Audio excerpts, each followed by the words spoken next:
that, well, it was 43 years ago this spring that we came here, and I got the job of county forester for the state of Vermont for this county.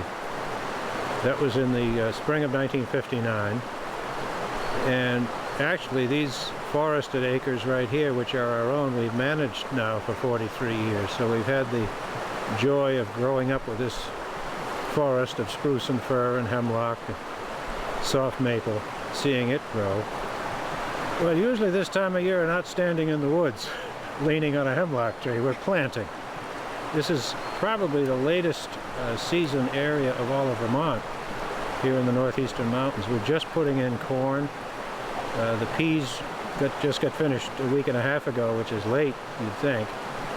But this is very restricted country. We have our last frost, we had it the night before last, June the 3rd, and we'll get our first frost before September 15th probably, so we really have to crowd things in.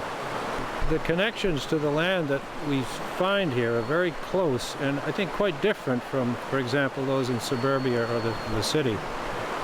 There's a utilitarian aspect to it. For example, wood piles are not luxuries, they're necessity because we depend on wood heat a lot. People live close to the land in the sense of agriculture. A lot of the jobs, most of the jobs, the economy is based on natural resources of one kind or another. So there's a closeness to nature in that sense, that it's not something you go and enjoy, it's something you live with and enjoy at all seasons.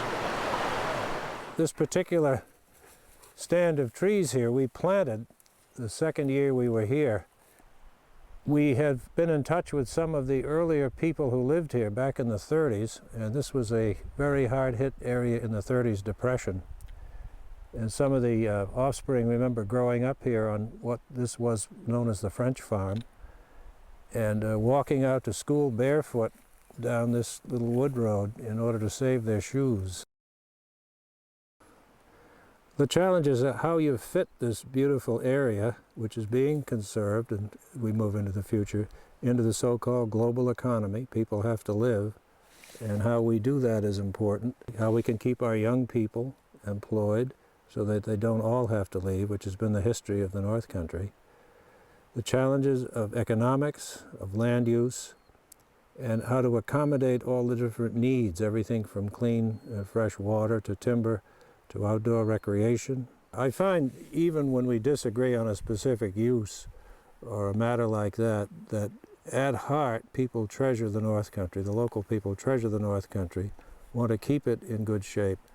And I think this idea of sitting down together and trying to work things out when there are conflicts is the only way to go. As I say, at heart, most people, the great majority, love the place and just want to do right by it.